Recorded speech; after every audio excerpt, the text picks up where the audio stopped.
Boa noite a todos, sejam todos muito bem-vindos, espero que estejam me escutando bem. Vamos receber essa noite o Dr. Vitor Moreira Lima, aqui não tem recesso na ESA, e vamos ter a honra de receber o Dr. Vitor para falar sobre esse assunto super importante aí que está em voga a respeito da vacinação da Covid-19, dando um tempinho aí para o pessoal entrar, para o Dr. Vitor chegar, esperando que ele conecte.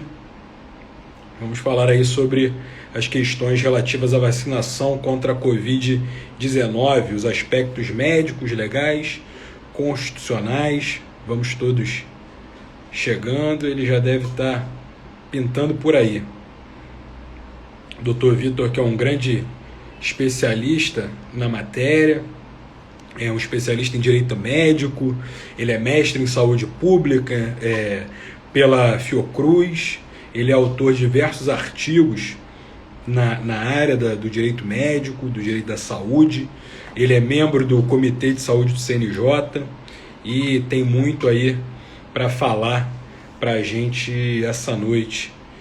Vamos aguardá-lo, que ele já deve estar entrando por aí. Salve Mazola, boa noite, meu amigo. Fica aí com a gente para assistir nosso amigo Vitor Lima, Dr. Vitor Lima, que tem tanto para falar sobre esse assunto ainda incipiente, mas tão importante, que embora já tenha sido recentemente enfrentado ali pelo Supremo Tribunal Federal.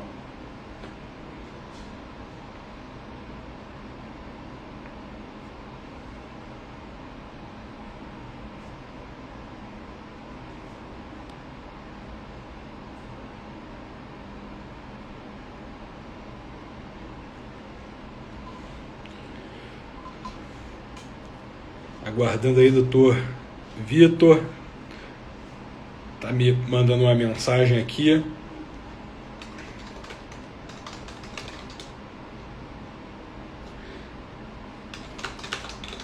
Já vou convidá-lo, acho que ele já está apto. Opa.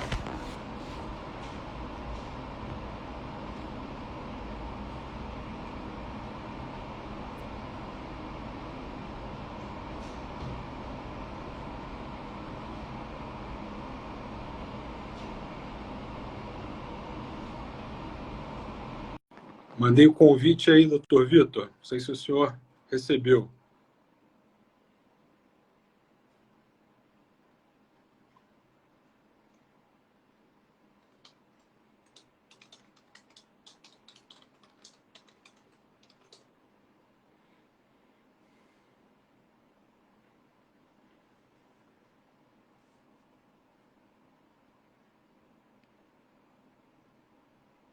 Tentando fazer com que nosso convidado se junte aqui a nós.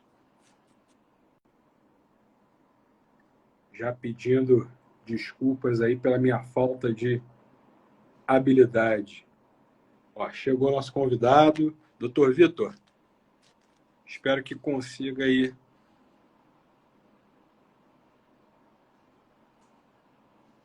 conectar. Mandei um convite. Está dando aqui uma mensagem de erro que o Dr. Vitor não está conseguindo conectar. Mas em breve...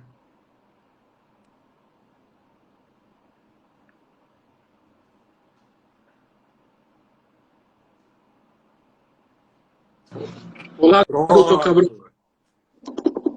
A tecnologia, às vezes, nos surpreende. Boa noite, doutor Vitor, tudo bem? Que honra Tudo bem. Recebê-lo aqui na nossa casa no dia 21 de dezembro. Só um apaixonado como Vossa Excelência para nos brindar aí com a sua aula, com a participação, um assunto que é urgente, né, doutor Vitor? Ele está na pauta. A gente não pode mais esperar para falar sobre ele. E são tantas as elucidações que você poderá nos dar essa noite porque estamos todos aqui esperando, em compasso de espera, para saber o que será dessa vacinação, como será feito, o que acontecerá. Muito embora o Supremo Tribunal Federal tenha tido a oportunidade de se manifestar acerca de algumas questões, há muitas dúvidas.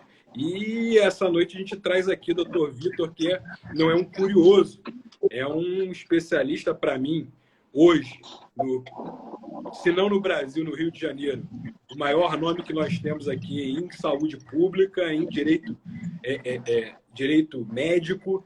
Ele além de ser juiz de direito do Tribunal de Justiça do Estado do Rio de Janeiro, ele é especialista em direito médico, ele é mestre em saúde pública pela Fiocruz, ele é professor e autor de diversos títulos, diversos artigos na matéria. Eu estou ansiosamente esperando o lançamento de um livro seu, professor Vitor, ansiosamente. Ele é membro também do Comitê de Saúde do CNJ no Rio de Janeiro, e contribui imensamente com todos os trabalhos a respeito do tema.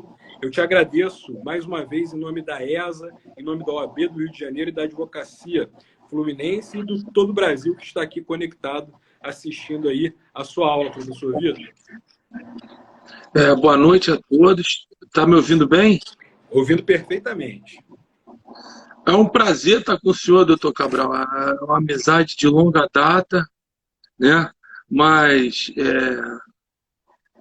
eu tenho um carinho enorme, não só pelo senhor, pelo doutor Eduardo, né, que infelizmente teve probleminha aí de saúde, mas principalmente pela Escola Superior de Advocacia, da OAB. Vocês estão fazendo um trabalho magnífico, né?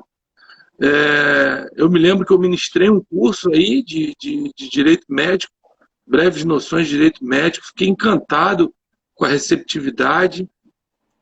Realmente a OAB é a casa de todos nós, a casa da democracia, e a gente vê hoje advogados jovens como o senhor e tão interessados em democratizar o saber do profissional do direito, né? Então, para mim, é uma honra estar aqui.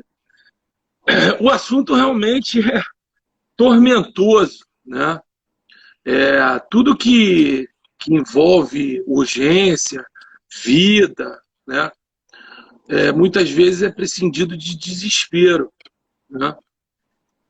E a falta do conhecimento aliada ao desespero, ela pode vir a trazer o caos, né? Então, a minha função aqui, como colaborador dos senhores, dentro do que é possível a minha sapiência na área, que não é como o senhor falou, que é fruto da amizade, mas eu sou apenas um estudioso, não sou um virtuoso, né? A gente está sempre aprendendo, ainda mais na área da saúde. Eu vou tentar trazer algumas coisas e dúvidas que têm me chegado, né? Tem chegado ao Comitê de Saúde, né? O nosso trabalho no Comitê é muito interessante, agora está sendo mais divulgado com podcast. Se deu mais valor ao Comitê Nacional de Saúde com a pandemia, né? Então, mas o que a gente tem observado é que no que tange a imunização, está tendo muita informação truncada, né? Por falta de conhecimento de uma legislação que é bem específica, né?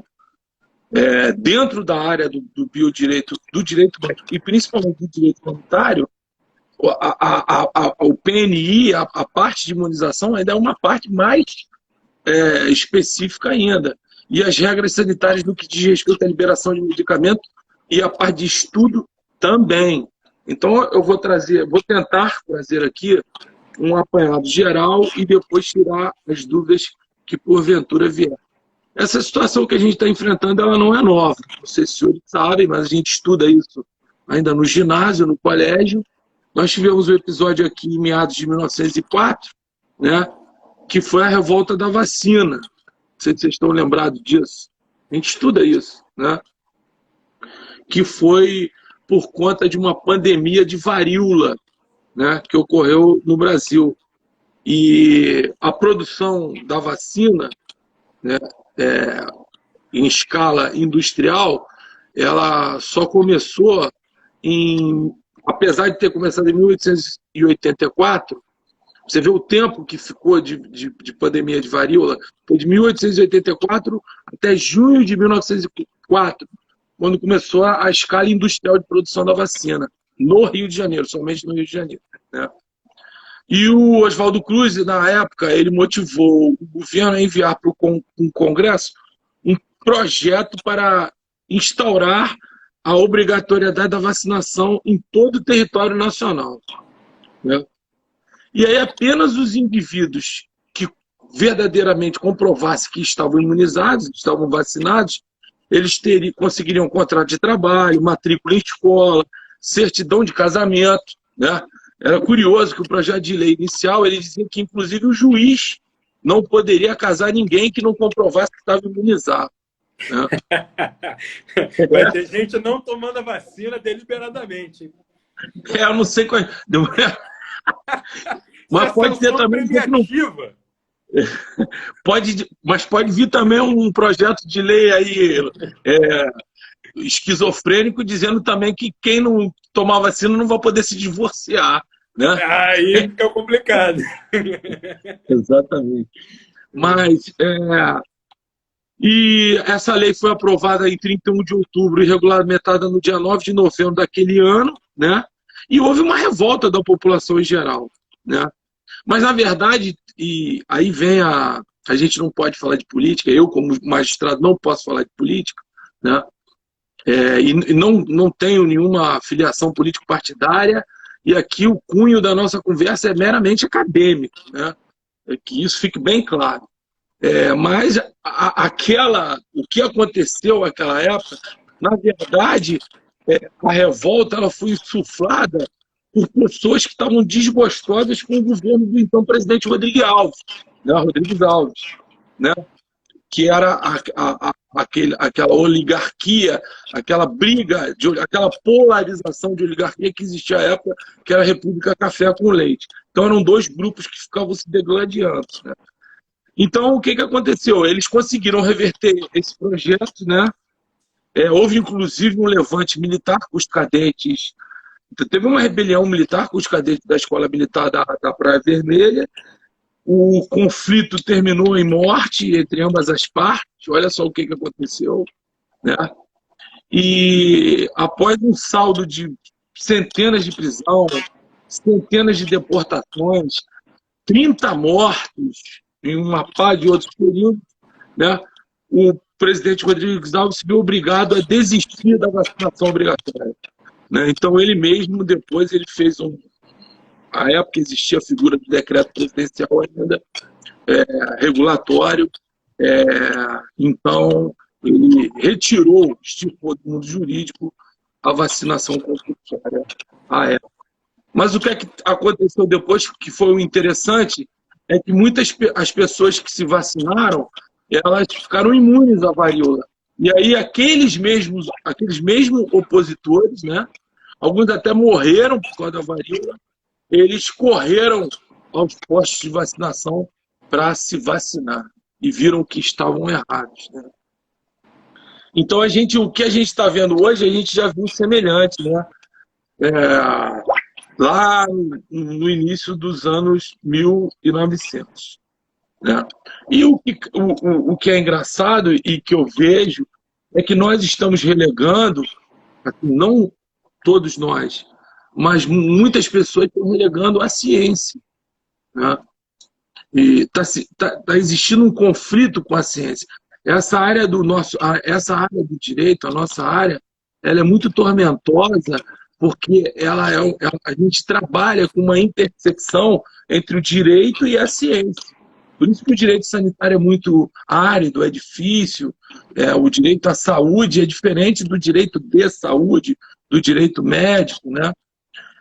E por ser, eu penso, que não existe maldade, nada disso, mas por ser uma área tão complexa, muitas vezes se passam informações erradas ou se fomentam, né, levantes, opiniões, que eu não sei se tem a ver com ideologia, porque nós estamos todos iguais nessa situação. Eu acho que é desinformação mesmo, né? Eu acho que uma vacina, ela não tem uma bandeira, ela não é vermelha, ou vermelha, azul e branca, ou vem de um país, ou vem de outro país.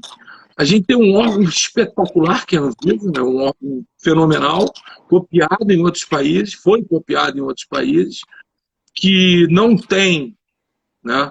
E a gente tem que presumir a boa-fé de quem quer que seja, não tem nenhum cunho, nenhuma filiação política, muito menos econômica, que isso é o que é o mais perigoso, né? É o que a gente chama de medicina mercantilista, ou a saúde econômico-financeira, né? Ela não tem nenhum cunho disso, são técnicos, são médicos, são químicos, são farmacêuticos, com grande bagagem, são estudiosos da área, e eles que garantem para nós o que é seguro e o que não é seguro. E como é que eles fazem isso? Simplesmente com um arcabouço legal de procedimento, né? O arcabouço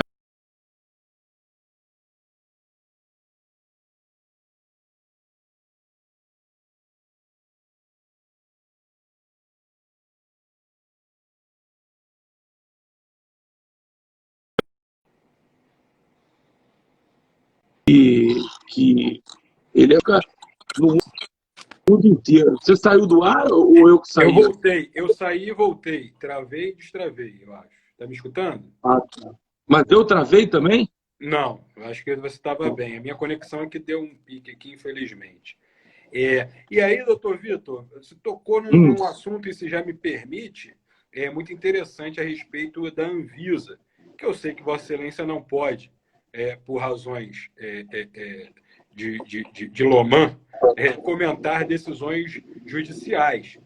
Mas no campo de vista meramente acadêmico, e aí com isso vou me permitir nem mesmo fazer referência efetivamente ao feito que está submetido ao STF, onde foi proferida uma liminar. Mas o que lhe parece a respeito dessa obrigação de se determinar a Anvisa que libere, em determinado número de horas ou de dias,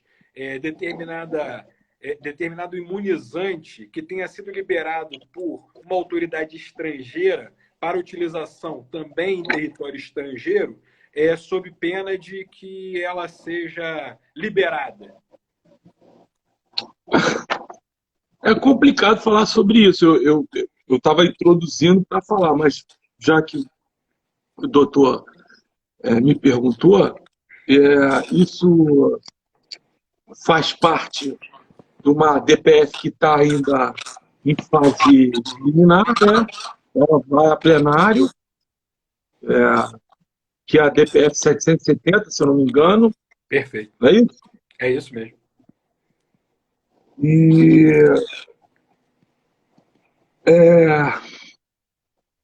a autorização seria uma autorização política, né? Em estados e municípios. Então vamos fazer como esquartejador, vamos por partes. Primeiro, o estado e município, eles teriam competência para adquirir diretamente uma vacina antes de saber se ela foi autorizada ou não pela Anvisa. O que você acha?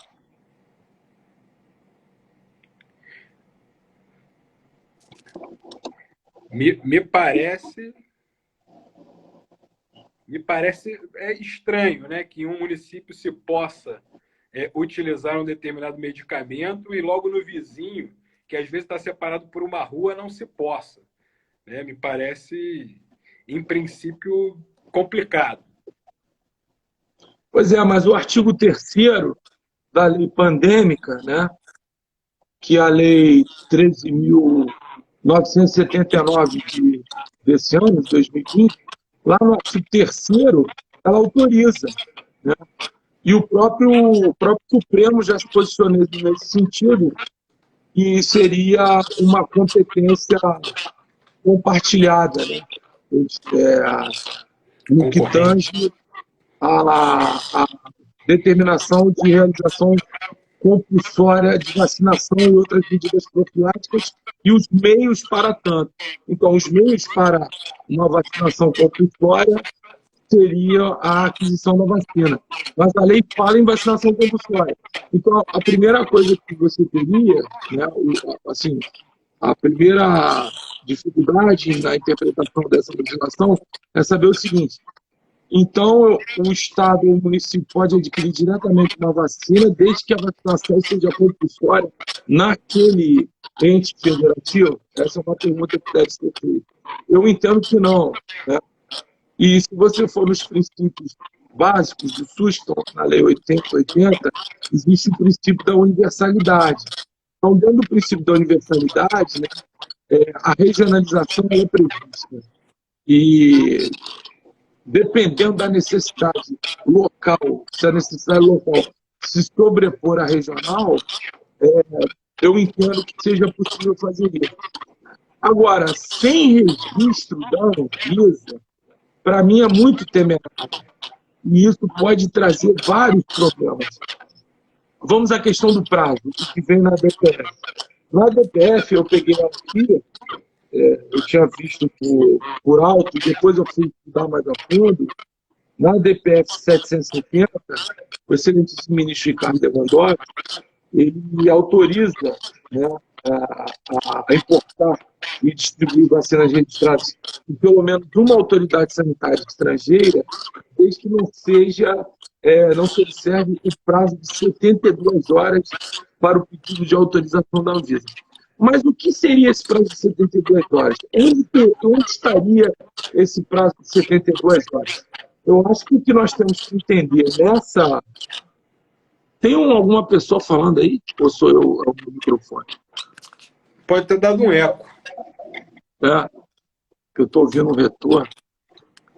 Mas estou bem, dá para ouvir, estou me fazendo entender. Tá bem o som. Tá bom. Muito bem. Esse prazo que eu acredito o ministro tenha colocado no seu arresto, ele diz respeito àquelas vacinas que também foram autorizadas pela Anvisa, que são aquelas vacinas que já estão previstas na Anvisa, que estão autorizadas em fase emergencial. Mas, para isso, essas vacinas elas têm que estar na fase 3 no exterior. Você passa por 3 fases para incorporar uma vacina. Primeiro é a fase 1. A fase 1 é a fase de balcão, de laboratório. Depois você passa pela fase 2, que você sai... Primeiro tem a fase pré-clínica, né? Que a vacina ela é testada em cultura de célula. Depois você tem a fase 1, né? Que ela é testada dentro dessa pré-clínica em animais, geralmente camundongos e macacos, né? E depois você tem a fase 1, são os primeiros testes em dezenas de pessoas saudáveis, né? Para verificar a segurança e possível efeito colateral. Depois você tem a fase 2, que em vez de ser em dezenas, passa a ser em centenas de pessoas. E aí você já está medindo a resposta da fase 1. Por último, você tem a fase 3, que é acompanhar milhares de voluntários para verificar se a vacina de fato protege e, ao mesmo tempo, monitorando aqueles da fase 2 e terminando a fase 1. Entendeu? Então, na verdade, não é qualquer vacina. Não é eu estou fabricando um negócio em casa lá na Albânia e a agência da Albânia registra a minha vacina e aí um município pequeno do interior do Brasil, eu quero essa vacina porque é mais barata mesmo, ela não está registrada na Anvisa. Então é bom que se entenda isso, né? As pessoas criticam muito o nosso Tribunal Federal. Eu acho que a gente está passando, isso me preocupa muito. Eu ainda sonho que a gente saia melhor dessa pandemia, mas o que eu estou vendo é o contrário. As pessoas estão cada vez mais fechadas, cada vez mais agressivas, e não estão se respeitando as instituições seculares do nosso país, que são a base da sociedade, né? A ordem do Brasil, o poder judiciário como um todo, a família, não está se respeitando a família, né? Então, nós temos que respeitar o Supremo Tribunal Federal. Você pode discordar de uma decisão, você pode achar que houve uma interferência indevida do Poder Judiciário dentro de uma questão que é uma questão de política pública. Realmente, a gente aprende, né, na pós-graduação, que a proatividade ela não pode ser confundida com uma leviandade. E hoje nós temos balizas para isso.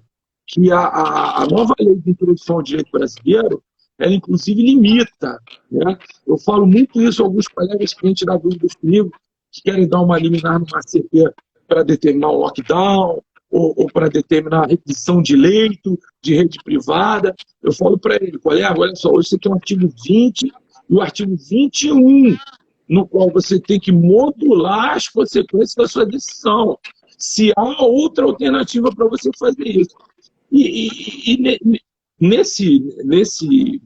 Usando esse tema do consequencialismo, eu acho que o que o ministro Lewandowski fala na liminar dele é justamente as 72 horas, se a Anvisa não aprovar as 72 horas, daquela vacina que já está na fase 3 lá e aqui. Eu acho que é isso. Não ficou muito claro, mas eu penso que seja isso. Até porque senão seria inviável e as consequências poderiam ser assim nefandas, né? Porque nós estaríamos interferindo no campo da ciência. E nós, que não somos cientistas, nós não podemos interferir no campo da ciência, né? Perfeito. Então, eu acredito que seja isso. Agora, então, essa é a questão da importância dessa pergunta que você me fez. Agora, não é só, nós não temos só agora esse ADPF 770. Nós também tivemos muitas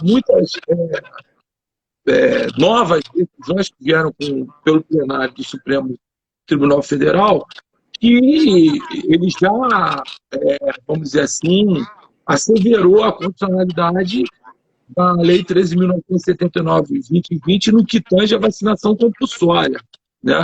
Eu tinha feito uma live anteriormente, antes dessas decisões, no qual o meu entendimento era que uma vacinação compulsória não teria, vamos dizer assim, um efeito de retirar a liberdade individual do cidadão e nem seria fruto de um paternalismo estatal médico, né, que Foucault tanto criticava, mas que, na verdade, seria assegurar a sobrevivência da própria sociedade. Então, dentro de uma ponderação de interesses ou de uma antinomia jurídico-constitucional, você ia sobrelevar o interesse da coletividade como um todo, né? Só que o que eu coloquei naquela live, anteriormente, foi até pelo Instituto de Magistrado do Brasil, é que quais seriam as sanções para tanto? E nesse ponto, o Supremo parece até uma coincidência. Eles comungaram do entendimento que eu já tinha, que já estavam nos escritos sanitários, já estavam em muitos textos, em muitos artigos, não só aqui, a Itália também tem passado por isso, já tinha passado anteriormente por isso. Quais seriam as sanções, né? Você tem um tipo lá do Código Penal, que é o artigo 267 do Código Penal, né, que é violação de determinação em pandemia, determinação sanitária, mas assim, é de difícil aplicação esse artigo penal, lembrando sempre que a lei penal é a última ratio, né? E você tem uma série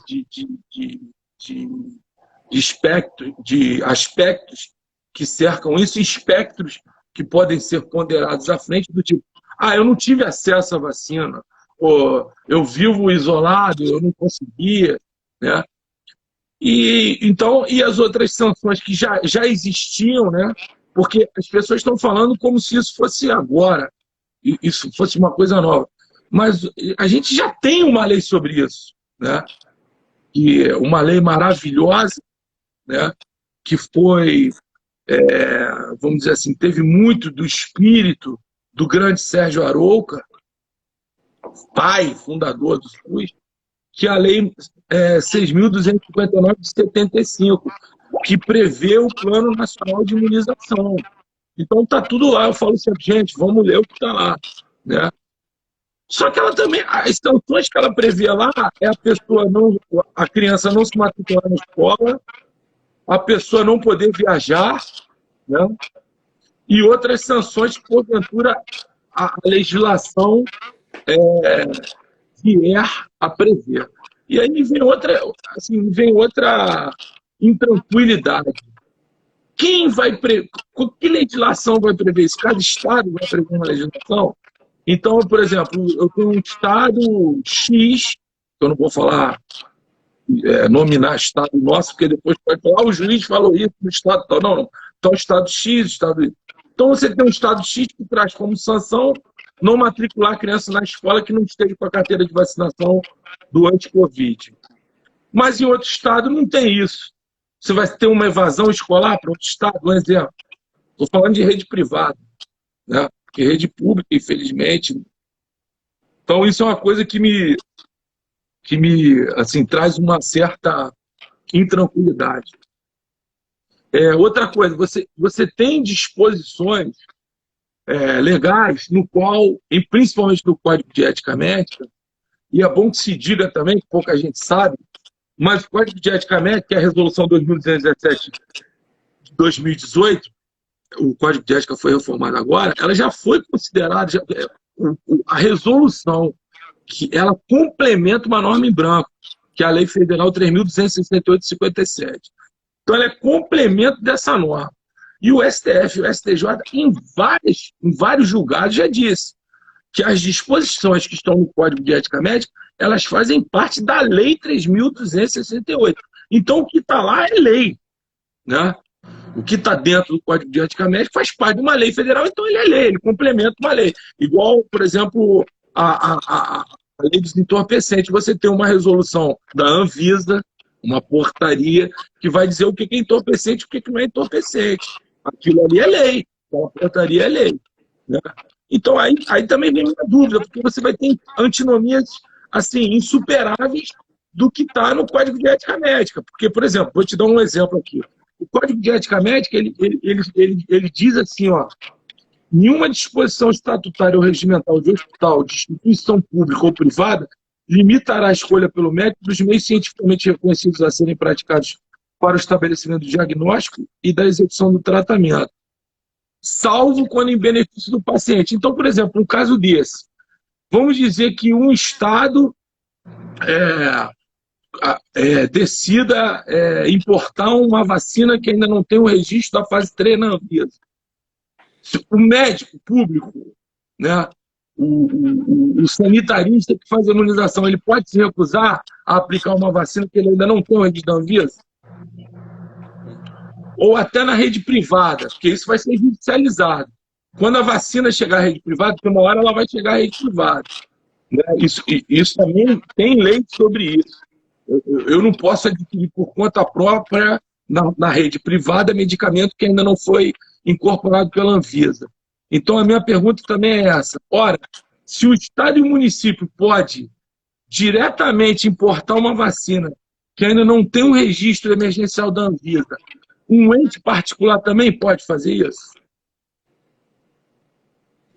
E vender? Eu posso vender isso? Eu acho que isso é uma consequência ali perigosíssima nesse ponto. Assim, eu só tenho medo em relação a isso. Outra dúvida que surge, né, porque o próprio Código de Ética Médica diz que é dever do médico respeitar a vontade do paciente, salvo em caso de risco iminente de vida. Está lá. Ou seja, está nas situações de urgência e emergência. Se aquele cidadão não quiser se vacinar, eu posso impedi-lo de ingressar, por exemplo, no hospital público para fazer um outro tratamento? Eu posso fazer isso? Isso tudo eu acho que vai ser judicializado. Essa é a questão. Tá? Existem outras disposições aqui também do Código de Ética Médica e ela pode demonstrar uma autonomia insuperável. Porque ele fala assim, quer ver? Tem um artigo aqui que é interessantíssimo, no qual ele fala o seguinte: no processo de tomada de decisões profissionais de acordo com os critérios de consciência e as previsões legais, o médico aceitará as escolhas de seus pacientes relativas aos processos diagnósticos terapêuticos por eles expressos, desde adequadas no caso e cientificamente reconhecidas. O que será, então, cientificamente reconhecido? Será que é só um registro de uma agência no exterior? Eu vou poder considerar isso como cientificamente reconhecido? E se o paciente quiser se recusar, eu vou poder compili-lo? Como eu vou poder compili-lo? Né? Então, existem uma série de outras antinomias que eu verifiquei estudando, né? Que, assim, às vezes eu acho insuperável. E uma fala recente do ministro Luiz Fux, muito interessante, no qual ele diz o seguinte: um país só é livre, só é juridicamente livre se não houver uma profusão legislativa. Né? O Moreira Alves já falou isso. Porque aí você vai ter uma esquizofrenia de disposições. E aí vai caber ao intérprete aplicar. Né? Então, eu acho que deve ser respeitada a decisão do STF. Agora, caberá aos estados e aos municípios tomar as devidas cautelas dentro do consequencialismo, principalmente do artigo 20 e do artigo 21 da nova Lei de Introdução ao Direito Brasileiro, para que façam decretos e até mesmo leis ponderando as consequências dessa compulsoriedade, mas que ela é necessária. E já existe a compulsoriedade que a gente chama de compulsoriedade máter. O que é isso? É aquela que já estão em disposições legais que tem um cunho de norma constitucional material. É aquela parte do macrosistema constitucional que o desembargador Najib Islam falava muito bem. Então, é uma norma que está fora da Constituição, ela não é uma norma constitucionalmente formal, mas ela é prevista na Constituição e no seu encarte dispositivo ela traz sanções que, na verdade, são sanções do cunho constitucional. Aí você teria o Estatuto da Criança e do Adolescente, então é obrigatório você vacinar a criança, essa daí não se discute, e a sanção é um crime específico que tem lá, além do crime de abandono de incapaz. Né? Então, isso está lá expressamente no ECA. Essa não tem que se discutir, ó, né? Que você tem um 267 do Código Penal e lá no ECA está no artigo 14º, parágrafo 1º.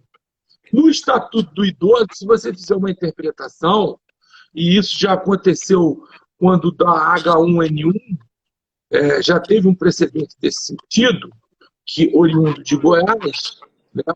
No qual uma pessoa de lar de idoso ela se recusava a vacinar aqueles idosos, não por uma questão ideológica ou filosófica, mas por uma questão de embate científico, que era o médico, e dizia que os efeitos colaterais da vacina do H1N1, da gripe, seriam mais nocivos a determinados grupos de idosos do que os benefícios que ela traria. Então, ele não comprova isso e simplesmente ele negou isso, e aí o Conselho Federal de Medicina, o Conselho Regional de Goiás, na época, foi em cima dele, e também deixa eu ver aqui. Não, estou bem, o meu sinal está bem. Está tudo bem, está tudo bem. A mensagem é antiga, pode ficar tranquilo que já melhoramos a conexão. Tá. E esse médico ele foi defenestrado e chegou-se à conclusão no aresto de que para o idoso, numa interpretação sistemática da legislação, e aí eles interpretaram o artigo 3º, parágrafo 1º, inciso 8º, com o artigo 9º e o artigo 15º, parágrafo 2º, e chegaram à conclusão que para o idoso a vacinação, a imunização também seria obrigatória. E as consequências são os tipos penais que estão lá no artigo 98 e 99 do Estatuto do Idoso. Mas isso é para o idoso que não está nas suas faculdades mentais, né? Ou aquele que está sobre uma curatela, ou aquele que é uma procuração de família, de saúde, uma procuração de saúde ou de vontades com familiar. Mas é aquele que está na sua faculdade.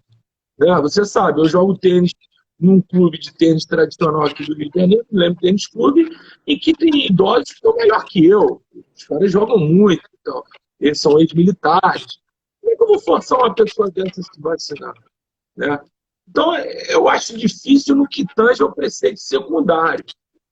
Mas, e, assim, principiologicamente, no momento que nós estamos, eu acredito que a compulsoriedade, e o próprio Supremo assim já declarou, a gente não tem mais que discutir sobre isso, foram as ADIs, as ADIs 6586 e 6587, né, que já ponderaram esses interesses, né, e já foram declaradas. Tem uma frase do ministro Barroso, que é nosso grande professor de direito constitucional, ele diz: não são legítimas as escolhas individuais que atentem contra os direitos de terceiros.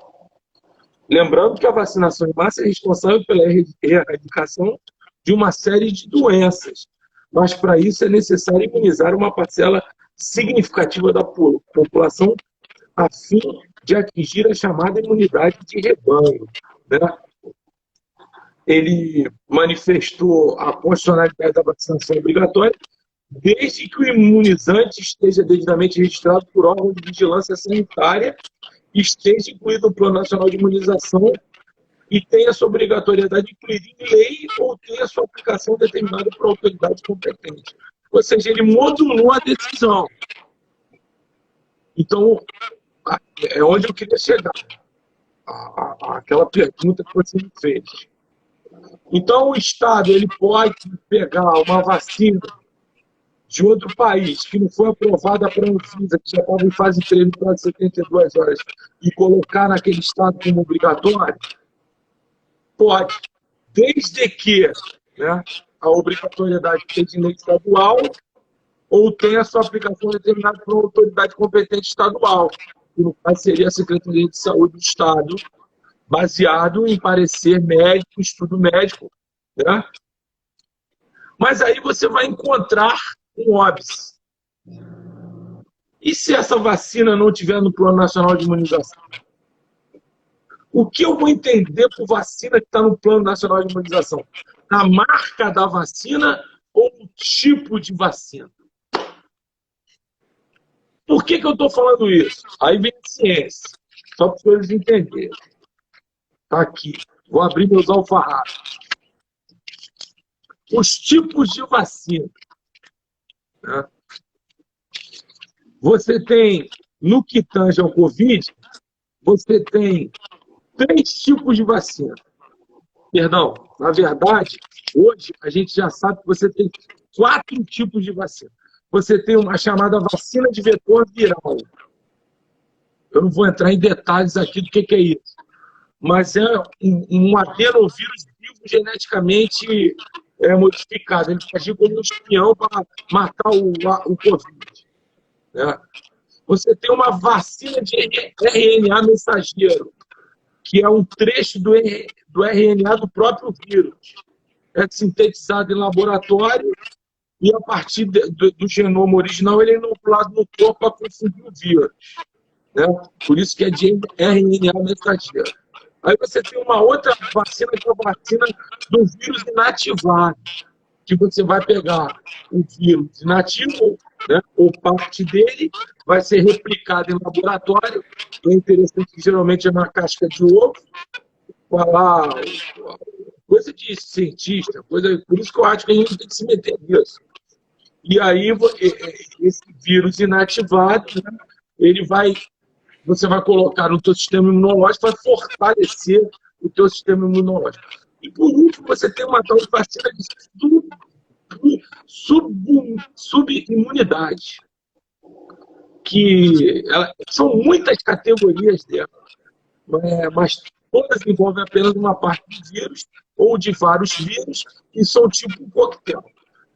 O PNI ele vai dispor qual vacinas vão entrar aqui.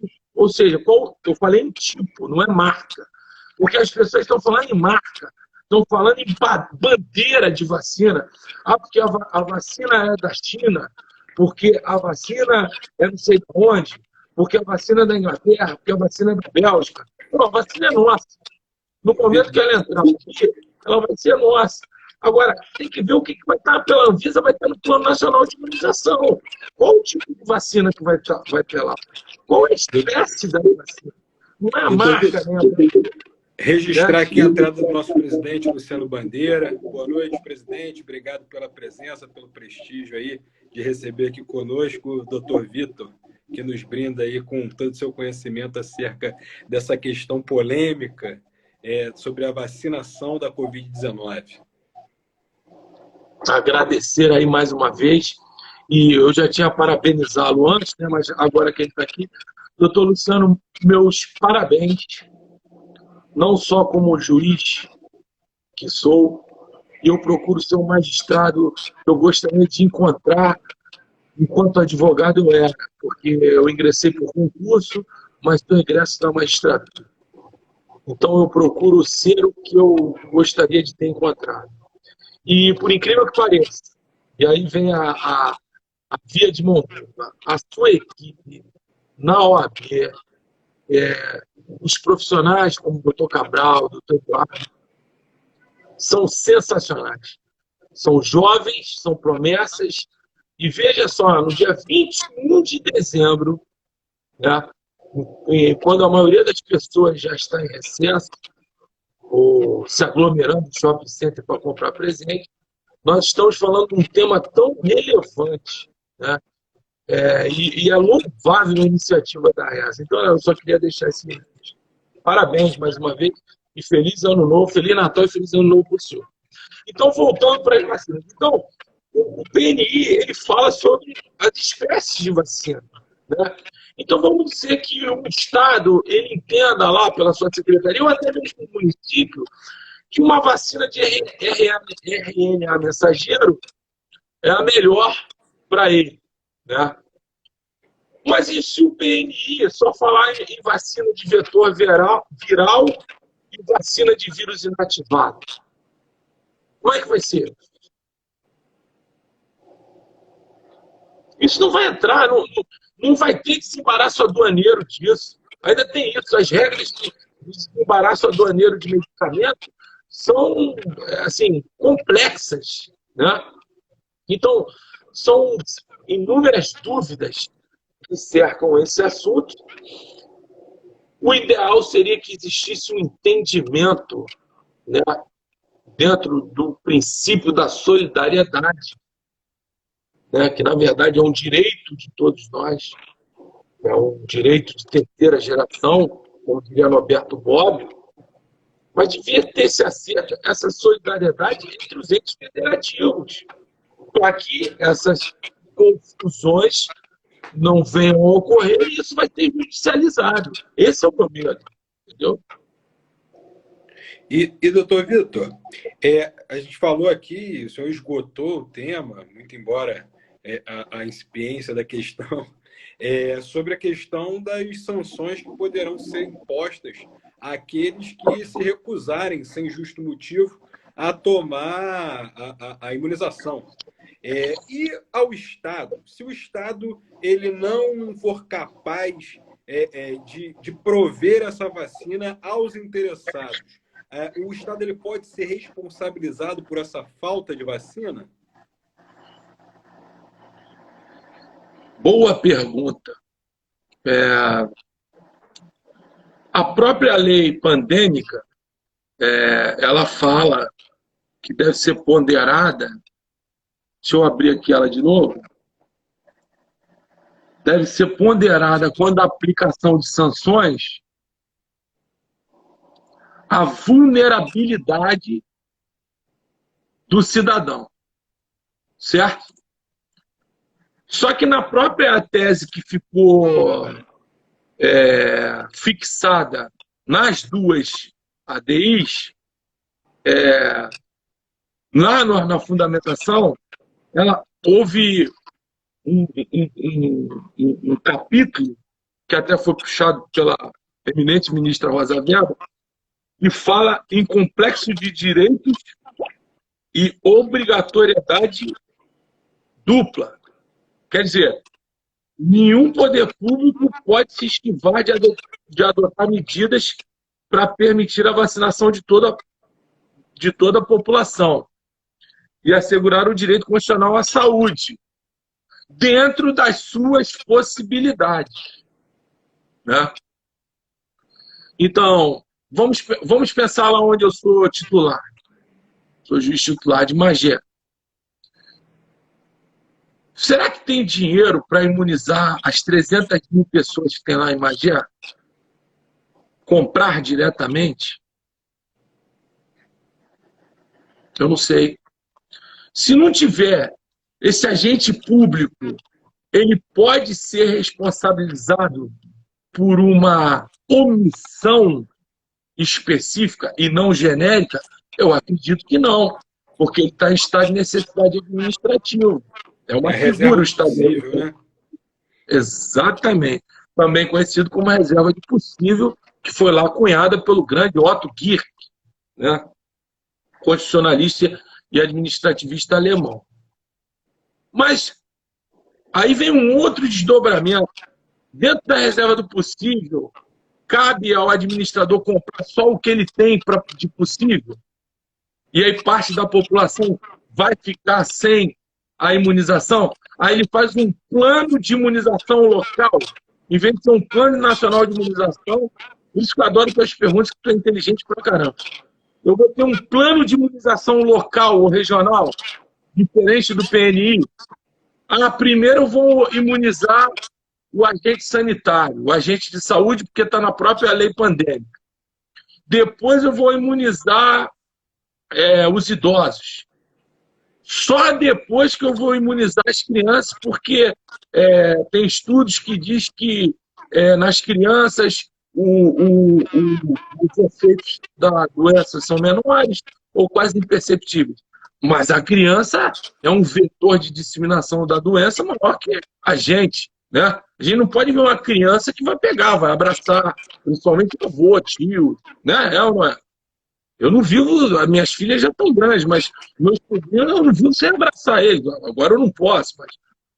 Então ela passa a ser um vetor também. Aí o cara vai fazer, o gestor, o local ou regional, ele vai fazer um plano de imunização diferente do que vier no PNI.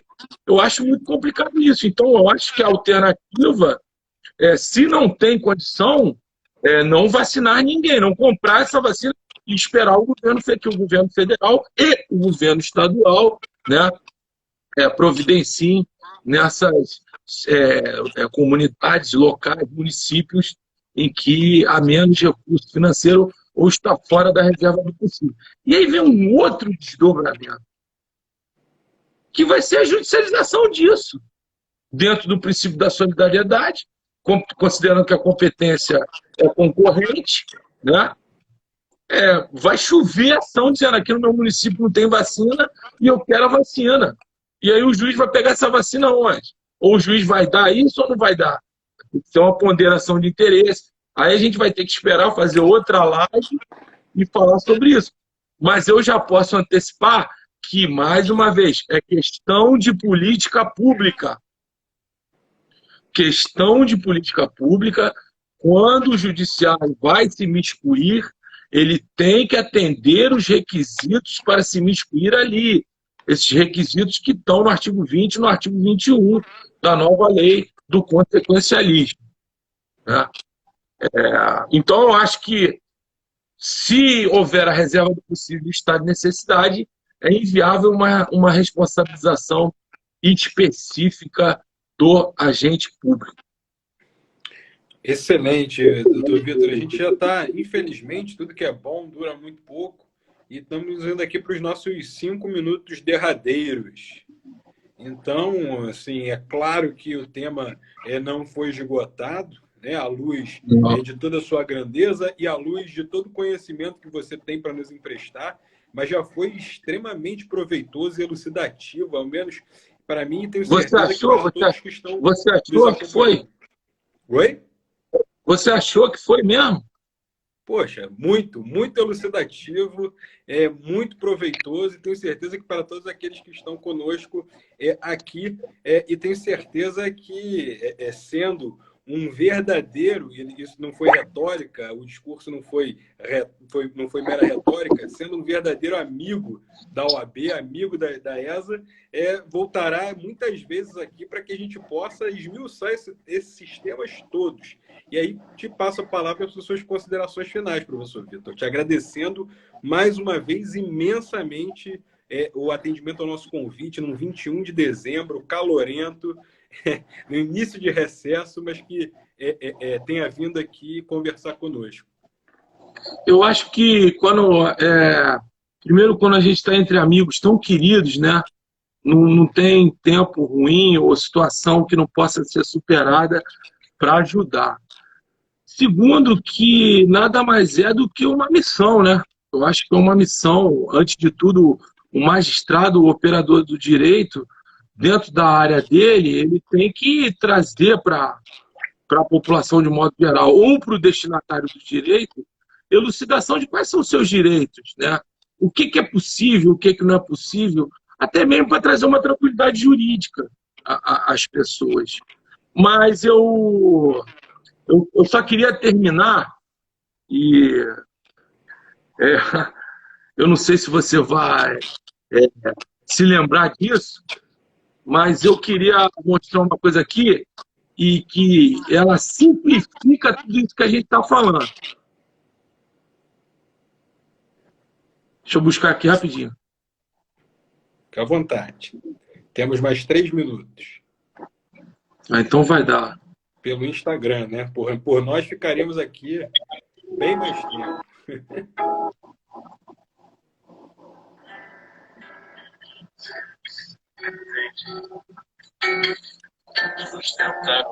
Sabe quem é esse aqui? Eu tô reconhecendo pelo dedilhar.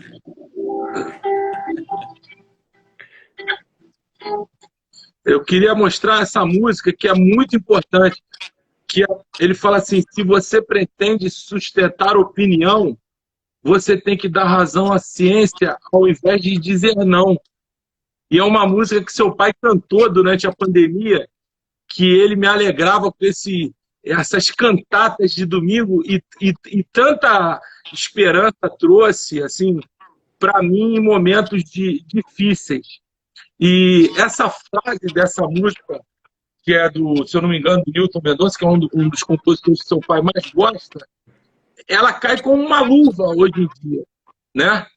Se você pretende dizer sim ao invés de não, você primeiro tem que prestar atenção na ciência.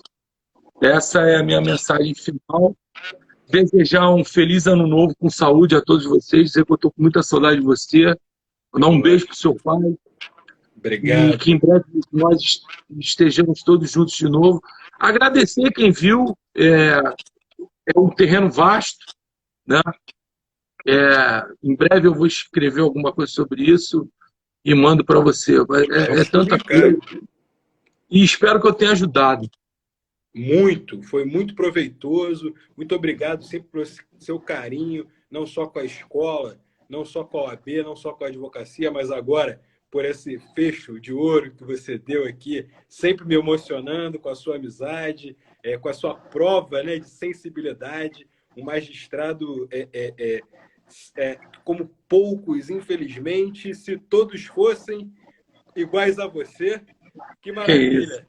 Seria viver, só para citar também uma música, porque que ele adora o seu compromisso como magistrado com o jurisdicionado é uma coisa que eu já te disse.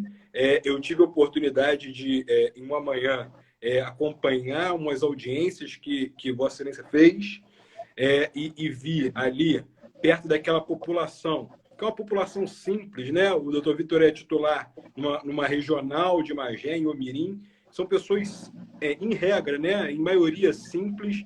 E eu não vi ninguém sair sem uma efetiva solução para aquele problema que tanto lhes afligia naquela manhã que eu tive a oportunidade de ver. É um juiz como poucos, infelizmente, pelo que eu ouço dizer, é um juiz como os de antigamente, que ainda se preocupa antes do processo, antes do papel, com as pessoas que subjazem por detrás daquelas folhas, que não são folhas, e hoje não são folhas, né?